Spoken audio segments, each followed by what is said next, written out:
Want to start with?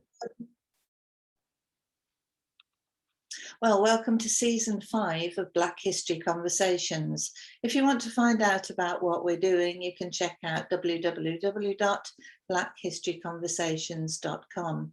I'm Liz Millman from Learning Links International, and we've got with us Simon Fringo from Belong Nottingham and Marcia Dunkley from Black Heritage Walks Network, who are helping coordinating all of this, and Renita Cox as well, and other colleagues too. So we're delighted to see you all today.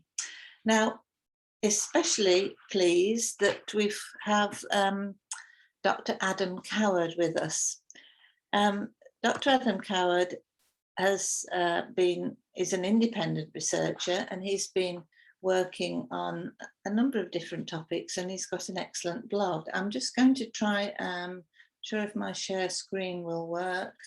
No, we won't go down that road then.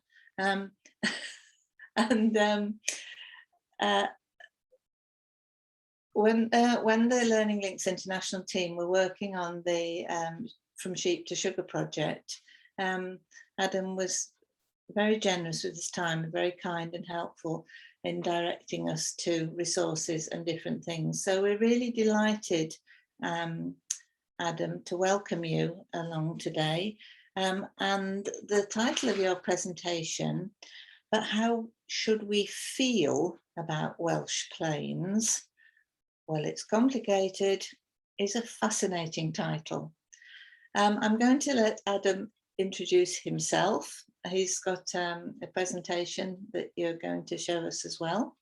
So I think over to you, Adam. Thank you very much indeed for joining us.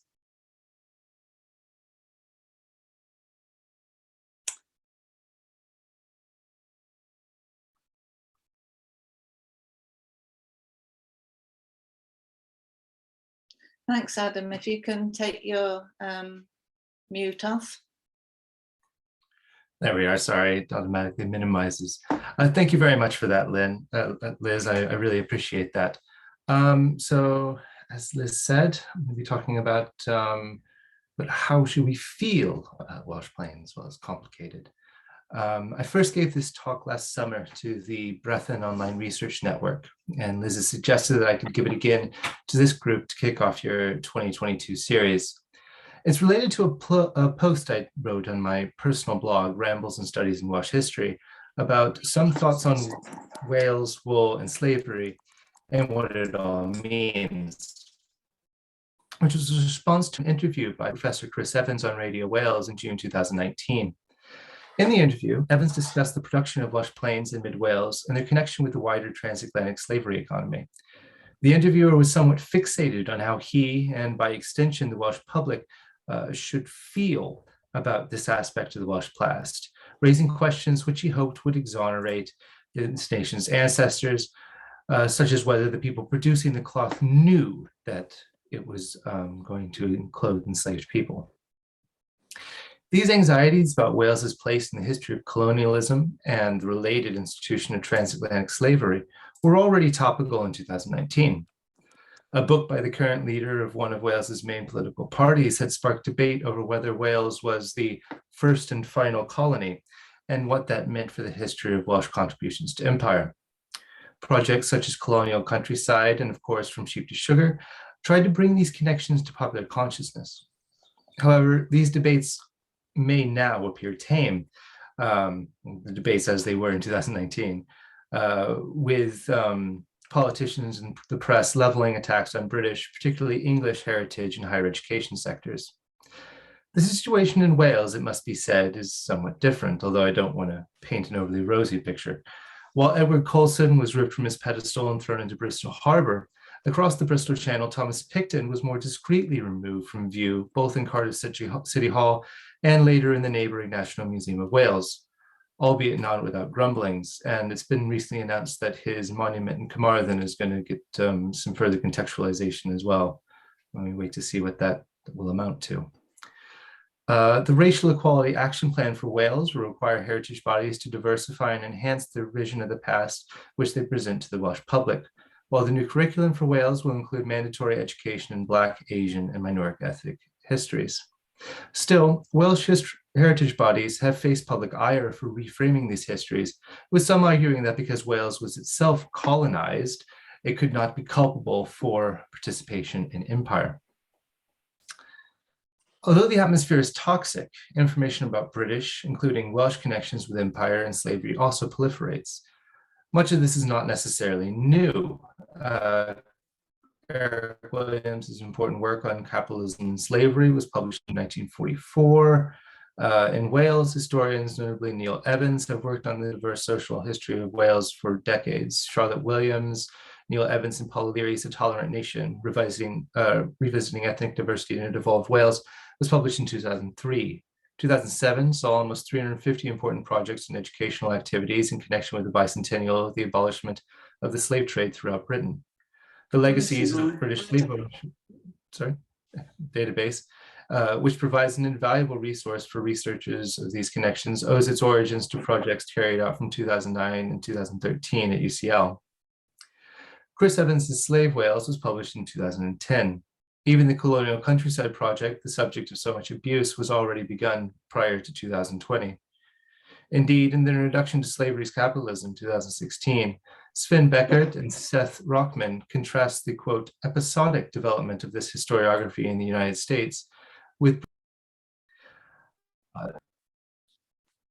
still a number of important outputs released in short succession in 2020, notably Historic England's research audit of the transatlantic slave economy and England's built environment, the National Trust's interim report on the connections between colonialism and properties now in the care of the National Trust, including links with historic slavery, and Welsh government's The Slave Trade in the British Empire, an audit of commemoration in Wales, have brought the subject to the fore, sparking a pronounced emotive reaction of whataboutery, defensiveness, and impassioned ignorance. Part of this is undoubtedly people's emotional connection with their historic imagined community, likely compounded with the general public's limited knowledge and understanding of these histories. As Corinne Fowler has argued in Green Unpleasant Land, quote, repressed histories often only appear contentious because they feel unfamiliar. Until recently, the histories and legacies of Britain's colonial era seem to have all but faded from wider public memory. This is especially true of the nation's involvement with transatlantic slavery. She is, of course, discussing England, and in particular the English countryside, and the ideals and values which those spaces embody are in many ways different from Wales and the Welsh countryside. Still, in relation to slave cloth, Chris Evans and Marion Gwynn have similarly problematized the idealization of the areas of Welsh Plains production as a stronghold of Welshness, disconnected from empire and industrialization, which is clearly not the case. General ignorance of British and especially Welsh history outside of the mythologized narratives of national history mean that rather than this new information being accommodated, even uncomfortably, within the public's historic paradigm, it upsets it completely. New historic knowledge is more likely to be accepted if it's contextualized, if it's going to be accepted at all, and that I'm not speaking about those who won't, so that it can be more readily accommodated in a broader understanding of the past, enriching our understanding of when and how past racism, exploitation, and brutality occurred, and their deep interconnectedness with and embeddedness within wider histories. The question of how should I feel about this problematic history of people with whom I self-identify is one which tends to look for heroes, villains, and victims, and tries to keep score of atrocities and benefits, as well as one which problematically centralizes white anxieties over the feelings and experiences of Black people past and present. When contextualized within wider Welsh history, the production of cloth in mid-Wales, which was exported to clothe enslaved people, can illuminate the deep and inextricable entangledness of these histories with the Welsh past. All this circles back to my assertion in my 2019 blog post that, quote, the production of Welsh plains in Wales for sale to slave owners is one aspect of the wider history of the Welsh woolen industry, not the history of the Welsh woolen industry. But at the same time, it's an aspect which is important to know and acknowledge. However, this history is often obscured by the wider history of the Mid-Wales woolen industry, meaning that local memory as well as wider historical knowledge of Welsh plains and its connections with the economy of transatlantic slavery can become overlooked. The challenge, therefore, is not to see direct links to cloth which clothed enslaved people in every weaver's cottage and fulling mill in mid-Wales, while at the same time reasserting that history and its importance to the history of the region, Wales, and the wider world. A useful model can perhaps be seen in Joe England's 2019 History of Merthyr, The Crucible of Modern Wales, which highlights the central role of Anthony Bacon and therefore slavery in the establishment of industry at Merthyr Tydfil. This does not overshadow everything that came after, but rather contextualizes and connects it within a wider global history. Part of the problem is that the history of the links of Welsh Plains production with transatlantic slavery is very well positioned to fall through the historiographical cracks, regardless of its unsavory nature. The early modern period has often been, as Geraint H. Jenkins has argued, the Cinderella of Welsh history. Even within this, Welsh historians have tended to gravitate to a set of topics such as religion, particularly nonconformity and revivalism, and the development of industry, particularly connected with iron, coal, and slate, with more recent trends focusing on intellectual conviviality, the construction of national identities, and polite tourism. Still, the Midwales woolen industry is an integral feature of the period's history, and in his Foundations of Modern Wales, 1642 to 1780, which was published in 1987, an important general work on the period, Geraint H. Jenkins discusses the production of Welsh plains or cottons and their use in clothing enslaved people, albeit only very briefly. Indeed, like many rural industries, the woolen industry was given its fullest treatment by J. Geraint Jenkins over half a century ago and has received scant serious historical attention since, with some notable exceptions such as Melvin Humphrey's 1996 Crisis of Community. Still, it's important to acknowledge the historiographical context and avoid the temptation to label a history as hidden, ignored, or unknown, which does disservice to Welsh historians. Indeed, the history of Welsh Plains has received some recent notable scholarly and popular attention, including in the work of Chris Evans on Welsh connections with the economy of slavery, From Sheep to Sugar project, and Marion Gwynn's excellent 2020 article on Meirionydd wool and the Atlantic slave trade, much of which has been noticed in the Welsh press, albeit not as extensively as could be hoped. It's worth carefully delineating what we mean by Welsh Plains. Throughout the early modern period, the process of weaving of woolen cloth was undertaken throughout Wales, mostly for local or personal use. The woolen industry was of particular importance to the local economies of Mid and North Wales, especially the counties of Denbigh, Meirionydd, and Montgomery. The main product of this industry was Montgomeryshire flannel, but second place went to a coarse cloth known as Welsh Plains, or locally as webs, which, in addition to some local use, found a larger international market as clothing for enslaved people in the Americas, the lower orders on the European mainland, and Russian soldiers, and for trading in Africa as part of triangular trade networks. Contemporary commentators delineated the scope and territories of the production zone, and it's worth pausing to look at where the product was made. One of the most invaluable sources is the 1810 General Review of the Agricultural and Domestic Economy of North Wales, which was undertaken at the behest of the Board of Agriculture by Walter Davis. In the report, Davis describes the location of Welsh Plains production. Quote, "They are exclusively the production of 3 small districts. The first is the town of Dolgellau in Meirionyddshire and its neighborhood of about 12 miles round. The second is the town of Machynlleth in the Vale of Dyfi in Montgomeryshire.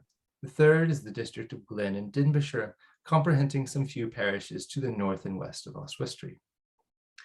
This generally accords with other sources which describe the main product of Montgomeryshire as flannels and that of Meirionydd's webs, with the extreme west of Montgomeryshire, i.e. the area around Machynlleth, also producing webs.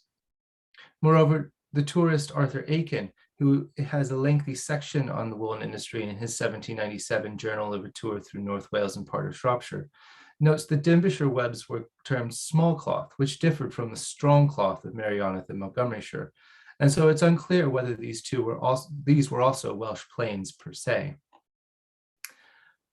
Davis, also known as Gwalter Mechain, is a well-known Welsh antiquarian and poet who took a lead in the study and popularization of Welsh antiquarianism at the turn of the 19th century. He was involved in the Gwyneddigian Society, an important London Welsh cultural society, and was heavily influential in establishing localized Eisteddfodau throughout Wales.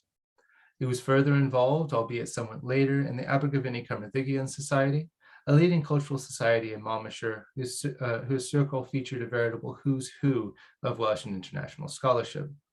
It's also noteworthy that while Davis undertook the survey of North Wales, The survey of South Wales was undertaken by Edward Williams, an antiquarian poet, cultural forger, and one of the most influential figures in Welsh history, better known by his bardic name of Iolo Morgannwg, whose own abolitionist stance and connections to Jamaican sugar plantations have been discussed at length.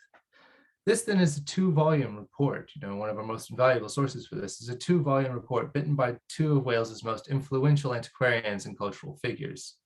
Davis was also a native of Montgomery Street and therefore likely to draw on his own local knowledge to inform the report. Moreover, the report itself can be viewed within the wider impetus from the turn of the 19th century onward to accumulate descriptive and statistical knowledge of British territories in the context of empire building and the consolidation of centralized government control, both at home and abroad, as well as within the movement for agricultural improvement from the mid-18th century onwards. This is a lot of context converging in one report, but it's also worth considering the late 18th and early 19th century intellectual tendency towards clear delineation and categorization, a tendency to look for and impose order on knowledge. Therefore, the neatly geographical delineated areas of production may be somewhat artificial, as Davis himself shows by his discussion of a notable flannel production site in Machynlleth, an area supposedly dominated by the production of webs or Welsh plains. So here we have our area of woolens production in Merionethshire and the extreme west of Montgomery, centering on the towns of Dolgellau and Machynlleth. But we also know that the area produced a range of products, including the apparently distinct Welsh flannels and knitted goods such as stockings, caps, and wigs. The latter accounted for up to 1/5 of woolens production in Merionethshire, and notable amounts were exported through Barmouth.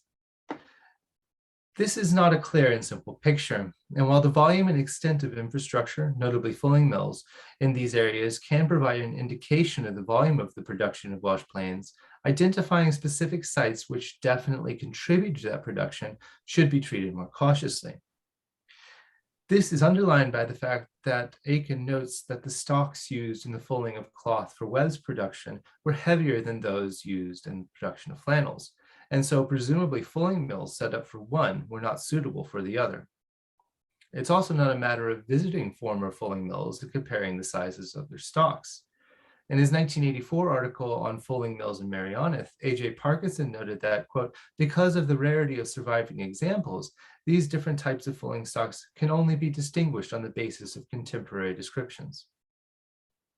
According to the National Monuments Record of Wales, only 2 fulling mills are known to have survived with their machinery intact, but the machinery in both dated from far later than this period.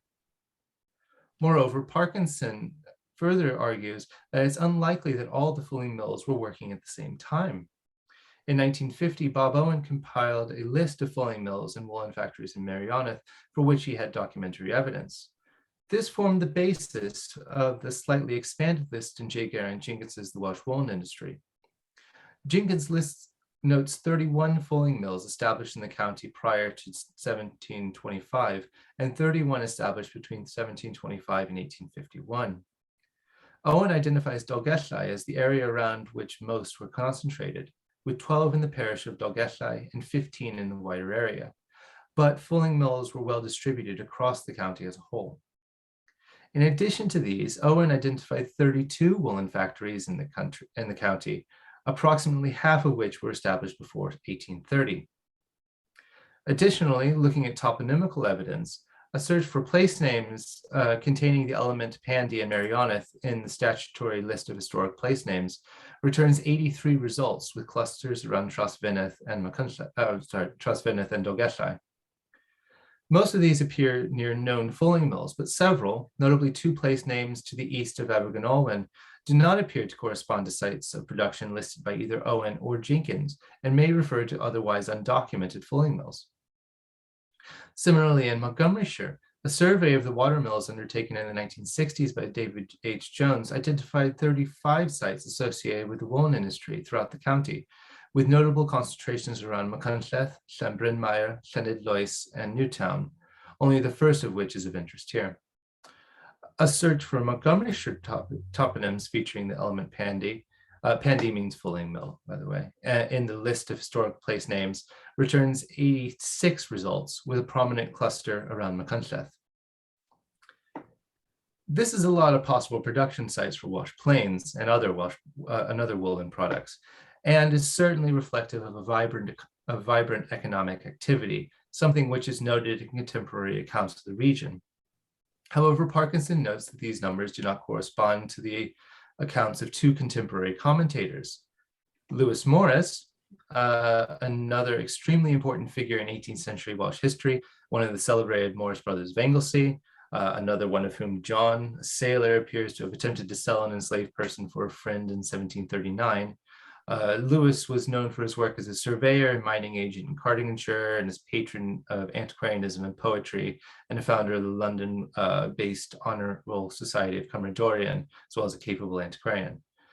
He noted in 1748 that there were 18 fulling mills in operation. Writing in 1799, Walter Davis also gives this number as 18. Jager and Jenkins notes these numbers as underestimates, and this seems plausible, although the discrepancy between more than 60 fulling mills on one hand and 18 on the other is not easily dismissed. Parkinson therefore argues that fulling mills would have frequently passed into and out of use, not least because the violence of the mechanisms would have necessitated frequent, potentially costly repairs, and because of the volatility of the woolen trade. A high rate of turnover may be seen in the fact that fulling mills were often adapted to or from mills for other purposes. A two-story fulling mill at Maesapandi, Meirionydd was possibly also used as a corn mill. Similarly, the corn mill at Felanabrydd in Pinol, Meirionydd may have also been used as a fulling mill and even a woolen factory.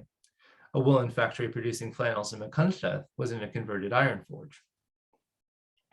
This conversion of fulling mills to other types of sites shows how the infrastructure of the woolen industry has been adapted to suit changing needs, but continues to leave a marked impression on the architecture of the area. Indeed, Dolgellau is one of the areas featured in the Understanding Urban Character series of reports commissioned by Cadw, the Welsh Heritage Body, to describe and explain the historic character of towns, to give a focus to local distinctiveness, and to serve as a tool for the sustainable management of the historic environment. However, most of this distinctive woolen architecture dates from after the period of Welsh Plains production for exportation to the owners of enslaved people. To briefly recap, the production of Welsh Plains prospered in the 18th century with a loosening of the control of the Shrewsbury drapers and the introduction of traveling factors, mostly from Liverpool, who journeyed into the region to purchase cloth at the source. The industry peaked towards the end of the 18th century and turn of the 19th century, exemplified by their direct exportation from Barmouth, Meirionydd, including across the Atlantic. However, the wars with revolutionary and Napoleonic France, a corresponding difficulty in transporting goods, and competition from textile production elsewhere, notably the United States, had a negative effect, and most of the industry transitioned away from Welsh Plains, diversified production, or found other markets. But it was only towards the end of this period, around the turn of the 19th century, that stages of the production process other than fulling were mechanized. And it was as and after the industry was adapting to this new situation that many of the most visible, enduring architectural signs of woolen production were constructed or heavily renovated and expanded. Perhaps the most notable example in Dolgellau, the Market Hall, was constructed to serve the local textile and tanning industries as well as the town's social life, but only in 1870. In Machynlleth, the Machynlleth Town Trail, published in 1981, plaques for which are still conspicuous throughout the town, shows woolen production with a series of Georgian weavers' cottages. But these were built in 1826, during the period, the guide notes, quote, when the local woolen industry was changing from an industry based in the homes of the workers to the woolen mills. It's therefore not only that sites like fulling mills fell into disuse, dereliction, and ruin, or were adapted beyond clear identification as sites of Welsh Plains production, the infrastructure of slave cloth was superseded and overshadowed by the history of the woolen industry which followed. This is another instance where contextualization and nuance is vital to exploring and expanding the history of Welsh Plains. It'd be dubious at best to link much of the visible architecture of woolen's production in Dolgellau, Machynlleth, and the surrounding area directly with the production of cloth for sale to the owners of enslaved people. But that is not to say that the two are not connected and that the prosperity of the industry at the turn of the 19th century is not highly relevant to the continuation and development of the industry which followed. After the decline of the sale of Welsh plains to clothe enslaved people, the days of Welsh plains' former glory were occasionally looked back to in the 19th century press by the industry which followed, especially in periods of difficulty. An article in the Welsh Gazette and West Wales Advertiser in December 1899 on the subject of an ancient Welsh industry, Dolgellau webs, notes that the weaving of quote, the weaving of woolen webs has been the backbone of Dolgellau for at least 400 years, and what is quite as remarkable has remained from the beginning until this year in one family, the head of which today is Mr. John Merrick Jones, the mayor of Dolgellau. Jones's advertisement, which appeared in papers like the Cardigan Bay Visitor and the Cambrian News in this period, described him as a manufacturer of, quote, Welsh webs and tweed cloths, as well as flannels, linseys, and blankets, whose wares had won medals and who was patronized by, quote, Her Royal Highness, the Princess of Wales, also nobility, clergy, and gentry throughout England and Wales. The 1899 article also plays on these connections to celebrity, highlighting his friendship with Alfred Lord Tennyson. However, the article somewhat casually notices that historically the cloth was worn by a different group of people. Quote, these webs were chiefly used for clothing the armies and the slaves on the American estates. Over and over again, testimonies as to the value in which these webs were held for the durability and strength was forthcoming from the agents of slave owners. Nothing satisfied them but these products from the Dolgellau looms, which Mr. Merrick Jones's forefathers were every spring regularly called to furnish. Somewhat contradictorily, it further notes that, quote, although no orders came from America after the war, the trade suffered little, if any, from the abolition of slavery, for so great was the real Welsh web esteemed, and so successful was the Dolgellau manufacturer, before noting that the industry declined due to difficulties of transporting the cloth. There's even a faceplant-worthy analogy about the strength of the cloth, which claims that, quote, some of the webs are so stout and strong that they would seem to be the lineal descendants of those Israelish materials, which we are told endured the wear and tear of 40 years. Still, while this article overtly notes connections with slavery, it does so in order to stress the project's ancient credentials, something which is also evoked by the repeated reminder that this cloth was manufactured by hand, as it ever was, even as it also notes the modernization of other aspects of the industry. This continuation and further development of the industry is particularly frustrating, as a reliance on fulling mills for evidence for its strength somewhat ignores a wider and visible infrastructure of outwork. Records of the production and sale of cloth locally are scarce, a fact which was noted by contemporary commentators. As Reverend J. Evans notes in his letters written during a tour through North Wales in the years 1798 and at other times, quote, it is impossible to ascertain what quantity of cloth is got up, where almost every weaver is a master and where no regular entries are kept. Some glimpse can be seen in the record book of Peter Price, the craftsman clothier of Penall, Merioneth. This manuscript contains various recipes for dyes, as well as many of Price's financial transactions, including payments for his commissioned products to his commissioned producers and improvements to his woolen mill from the 1790s to the early 1810s. These show various payments, including wages, raw materials needed for carding and spinning, travel expenses, clothing, and other goods, and miscellaneous cash, as well as money lent to several individuals, a significant proportion of them women. It shows the widespread nature of the industry, dispersed between a number of outworkers, and its complexity, including procurement, transportation, fulling, weaving, and dyeing, as well as the materials and labor involved in maintaining industrial sites like mills. This complexity reminds us that this industry was embedded within wider societies and communities, deeply interconnected with other aspects of society, notably infrastructural development, such as the improvement in roads, including turnpiking and ports, as well as wider systems such as parochial poor relief and agriculture. Indeed, Melvin Humphreys argued that, quote, the woolen industry was such a common form of diversification for farmers that, in all probability, it was considered an integral part of the Welsh farming economy. The industry's connections with agriculture cannot be ignored. The industrialization which occurred in Dolgellau around 1801 occurred on farms.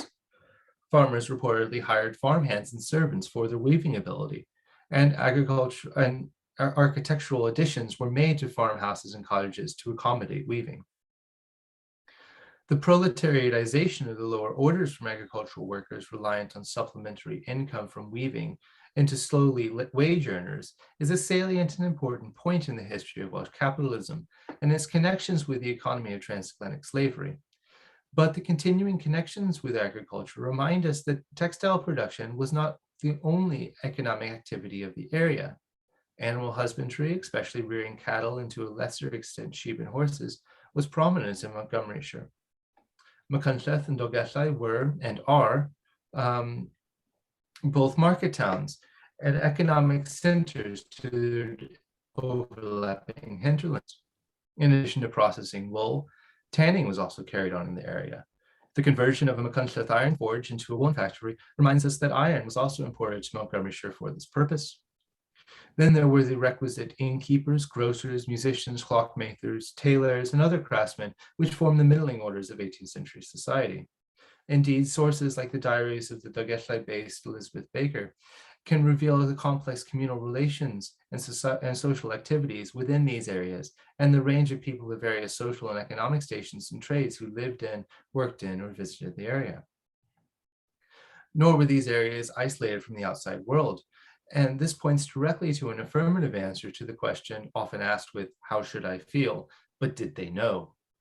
Indeed, in his 1811 manuscript diary of a journal into South Wales, Sir Thomas Cullum notes in connection with the woolen manufacture, quote, the inhabitants of this time are excessively anxious about affairs in America. Although the first Welsh weekly newspaper did not appear until 1804, Wales was well served by the press of the English border. In Midwales, papers from Shrewsbury, notably the Shrewsbury Chronicle, carried local, national, and international news. Nor should the population be thought of as illiterate. 18th century Wales was a notably literate society, especially thanks to Griffith Jones's system of circulating schools, which visited Dolgellau in the 1760s. Local curates also often supplemented their income through teaching, as John Hughes and Machynlleth did in the 1770s, 80s, and 90s. There were notable printing presses established at both Dolgellau and Machynlleth. Travel also increased in the 18th century, with a variety of traveling merchants, newspaper salesmen, medical practitioners and quacks, ballad mongers, drovers, and of course traveling factors who traveled from areas like Welshpool, Liverpool, and Shrewsbury. Itinerant preaching by Methodists and Nonconformists was also more common in connection with religious revivals. John Wesley records traveling through Dolgellau several times, especially on his way to Carnarvon, and Hal Harris was attacked by a mob while at Machynlleth in 1739. Despite this, nonconformity and Methodism both gained strength, especially in the late 18th century, and especially in upland weaving communities. One key group of travelers were, of course, tourists, and tourism formed a growing and enduring industry for the area, drawn by the mountainous landscape and the new aesthetics of the romantic and picturesque, and the growth of home tour due to the increased difficulty of undertaking grand tours of the continent, around the same time as the Welsh Plains industry hit its peak and decline. These tours form a vital source of information about the woolen industry in the period, especially as it was mentioned by the internationally renowned Welsh naturalist and tourist Thomas Pennant and his groundbreaking tour of Wales, which formed a model for many of those who followed, as the recent Curious Travelers project has shown. But the woolen industry was linked with tourism in a different way as well. In his 1782 observations on the River Wye, William Gilpin specifically mentioned mills as buildings which form picturesque ornaments to the landscape. And Pandy, near Dolgellau, seems to have been a particularly popular scene in the 19th and early 20th centuries. Leisure activities like angling were also popular among 19th century tourists, plying the same streams and rivers which had made the area favorable for water power industry. It should also be remembered that we are speaking about the textile industry, an industry which is not noted for its compliance, contentment, or docility in the late 18th and early 19th centuries, and many of those self-same factors which provoked radicalism, violence, and class consciousness elsewhere, mechanization, proletariatization, and the corresponding erosion of traditional working practices in the economy of makeshifts, were occurring here too, albeit in somewhat different contexts. It was also here, as elsewhere, a period of intense hardship, with rising rents, tithes, and especially grain prices, with which agricultural incomes and wages did not keep pace. More attention is needed on the place of the woolen industry in pre-1834 systems of local poor relief. More focus is also needed on radicalism and unrest in Midwales. The Rebeccaonites, Chartists, and to a lesser extent Scotch cattle of the early 19th century South Wales have dominated the history of Welsh radicalism, while events in Midwales, with the possible exception of the 1839 Chartist rising in Midwales, have been largely overlooked. Midwales was certainly unsettled in this period, with Humphreys noting that, quote, the rioting and disturbances of this period here were without precedent. This certainly invites comparison with and contrast from the better research unrest in English textile areas. Another response to the hardship was, of course, immigration, and this period saw a significant immigration to America.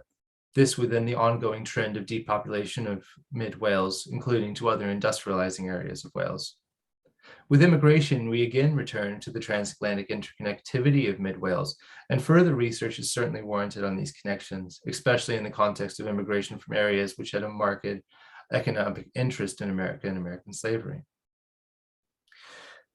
If this all leaves us with more questions than answers about the historical context, that is for the best. Simple narratives evoke simple responses. Complexity and nuance engenders discussion, contextualization, and understanding, and hopefully acceptance. More than this, the salience of Welsh Plains to various aspects of the early modern and modern history of Wales emerges.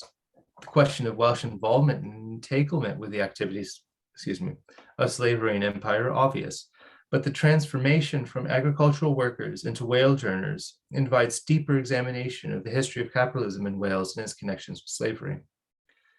It has bearing on uncovering the 18th century economy of makeshifts and supposedly remote rural communities, and the role and nature of poor relief in Wales. It also shows these communities to be far less remote than imagined in popular historiography. It illustrates strikingly the interconnectedness of what is traditionally thought of as the Welsh heartland of Owen, the common Welsh folk, undisturbed by modernity in the outside world, with wider global histories, by revealing the development of regional and international infrastructures. Indeed, the idea of Wales in the wider world, the interconnectivity of the 18th century world by economics, as well as the movement ideas, news, and people, are all revealed in the subject.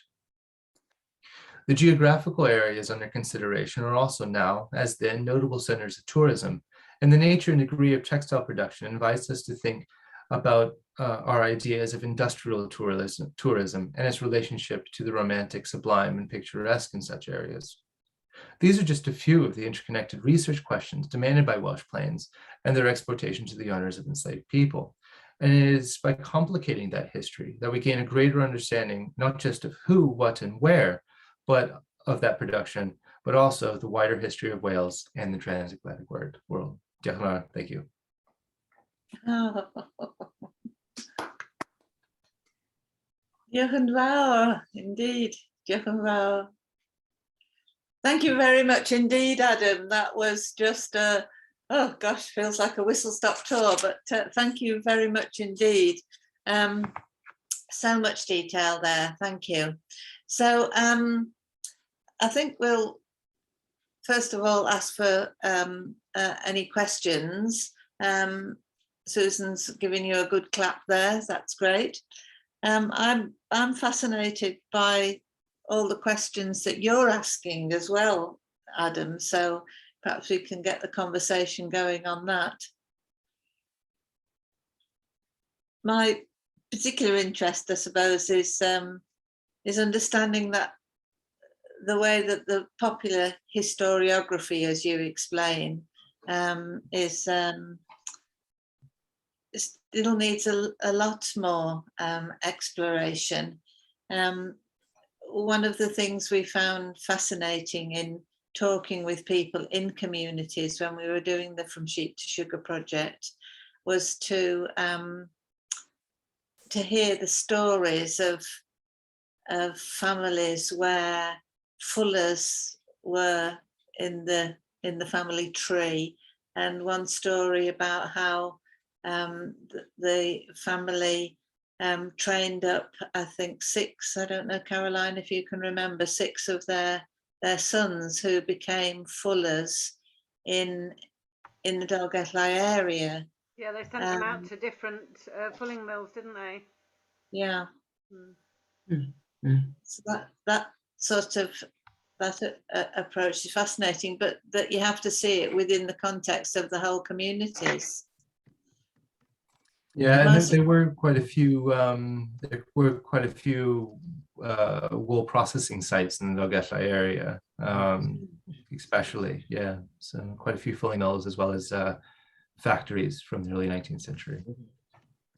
Yes, there was so much more we could have done had we been able to carry on. COVID rather brought our project to an abrupt end. We managed to share what we'd found, but that we found that there was a lot more to find. Okay, Marcia, now you're interested in. I am. I'm just putting something in the chat. Getting walks around and about. So.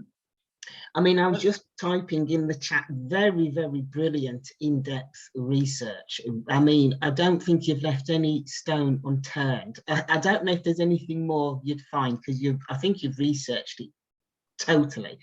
I'm just interested in what, with the research, how are you going to present this to the world? Is it just going to stay as a book or research papers, or are you going to put it on a website? I'm just being nosy. Adam, he's got his thing on. Oh. At the moment, I've written up a chapter which hopefully will be published, hopefully fairly soon. But I will say I'm not the only one working on this as well. Marion Gwynn has done some really good stuff. Recent article in the Journey of the Marianith Antiquarian Society and Field Club, I think is what it is. So her work's been really, really good, and Chris Evans's work as well. As I think Liz mentioned at the beginning of this, there were talk about potential development of a project, but I think that's, I don't know if anything has come of that. But yeah, as far as my own stuff goes, I've got that chapter, hoping perhaps potentially another blog post. I've also written a blog post just kind of explanatory on the subject for the Royal Commission on Ancient Historic Monuments of Wales's website. And the purpose of that was to give kind of a bare bones introductory thing to it, to try and do it in as sensitive and informative a way as possible, if you know what I mean. So that's there, and that had a really good reception, I think. But yeah, I know Marion's done some podcasts and some stuff with engagement with the local press. Some notice by the Sheep to Sugar Project in the press as well was really good. So it is getting out there, hopefully, albeit frustratingly slowly. There we go. Can I just ask one last question? So I don't want to take over. Does anybody know, or do you know anyone who has done any research into the whole link with leather? And I'll tell you for why. It's basically that symbolic item, the whip. I'm very interested in that. That's what I'm focusing on to, and whether the leather industry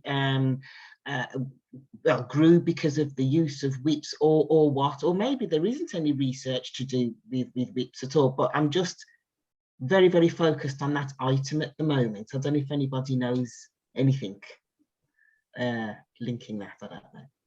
It is a very poignant question, isn't it? I'm afraid I don't know anybody who's working on that at the moment, but yeah, it's an interesting and, as you say, very pointed, poignant question to ask. Very good. Certainly, the tanneries almost went side by side with the pandies and the fulling mills. Susan, you wanted to come in. Yeah, it's not a direct answer to that question, Marcia. But one of the things I've been thinking about is the relationship between timber and tanning through the use of the bark from timber trees for tanning. Oh, okay. And that might connect up with the leather. Okay. Because, you know, a lot of large estates in particular, not just large estates, was selling established timber for the shipbuilding industry. So there's a connection there with the tanning industry. But I don't know anyone who's working specifically on leather as an industry. It'll be an interesting question to ask our colleagues in Jamaica, Marcia, because and also people who are expert in knowing what was ordered and placed on the ships. Whether that's something in that line. But also, Marcia, I was thinking with your area of interest with the tours, one of the things that we did with the Sheep to Sugar project was we worked with colleagues from Dolgellau, specialist the historians from the area, the local historians, and they actually did a walk for us, took us on a walk, and so that's recorded in the film of the project. So that's something that you might like to follow up on, but certainly that interest in leather. And also, Adam, you mentioned other products that were created, and the Welsh wigs were a fun one. It's not anything to do necessarily with the slave trade links, but the production of the Welsh wigs. And this was mentioned when Chris Evans organised the conference in Cardiff during the time of the Sheep to Sugar project. And I know the academics who were there have all put together information for the book that's going to come out, which will be, Chris assures me as well that it'll be coming out shortly. I have to say he hasn't asked us anything, but it's another story. Okay, well, it's good to see you, David. David's joining us from way up in Crosby. Hello. Sorry I was late joining. I had some problems with Zoom. I was just thinking about Marcia's question. I think it strikes me that there's a lot more of the colonial newspapers now becoming available online. And certainly for Guyana, which is my particular interest, when ships arrive, local merchants will place advertisements in the newspapers saying, ships just arrived, we now have for sale, and there'll be this long list of what they're selling. I can't remember seeing whips mentioned, but then I haven't been looking for it. But there certainly will be other leather goods. So I think it's a really interesting question, and I think one of the things that's been coming out of our conversations is what Adam mentioned, this interconnectedness that we keep seeing, and so I had until our recent talk about gunpowder. I mean, I simply hadn't thought about that either. But I also think it's interesting to look at the white population in the colonies. What is it they want from home? What are they? What for them culturally? What are the important things that sort of maintain their identity that they're eating? So. I mean, you get that in letters as well. People sending out jam and hams and so on. So I think that there's a huge amount that could be done. And as I say, I think because these records are now being digitized and becoming more available, there's probably a lot that can be done here at a local level, looking at the records, and there's so much more to discover. I'm in touch with some of the museums in the north of Scotland who have a connection with herring fisheries. Are working on a project that I think they're thinking of calling "Who Touched the Fish." Thinking about these products being caught, being processed, being shipped, and then being used both as food for enslaved people, but I also think some of it is probably as a higher grade of food for the white population. And I hadn't realised till I was looking at some recent records that I knew that bounties were being paid on various products, including from Scotland, the export of linen yarn. Sorry, the export of linen cloth as slave cloth. That was government supported by the payment of a bounty. There was also a bounty on the export of salt herring. But I only recently discovered that the colonial authorities were also paying a bounty to merchants who imported salt fish of various kinds, including salmon. You know, I hadn't thought of salmon going to the Caribbean, but it was. So lots of things to be discovered, I think. Thanks very much, David. I think it's always fascinating to get perspectives from different parts of the UK, let alone different parts of the world. Now, our colleagues in Jamaica, and this is a very early hour in Jamaica or the Caribbean, are very interested in the work that we're doing. Vivian Crawford from the Institute of Jamaica, in particular, has taken a real interest in the Black History conversations, and is interested, as you said, David, in the interconnectedness. And now that more and more information is becoming available, or was available but wasn't known to be found, if I can put it like that, then we will learn more and more. I mean, we recently, just before Christmas, had an opportunity to be the pilot team looking at the